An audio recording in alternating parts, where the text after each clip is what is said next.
చక్కగా ఉడికిపోయింది. లోపల ఉడకకుండా అస్సలు ఉండవన్నమాట. సరే పిండి ఎందుకు ఇంకా వేస్ట్ చేయడమని మళ్ళీ నేను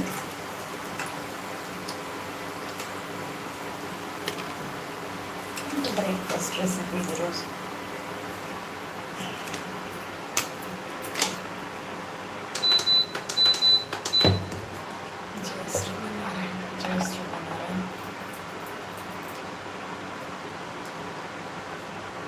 గోవిందా గోవిందా శ్రీమన్నారాయణ తండ్రి గోవిందా గోవిందా.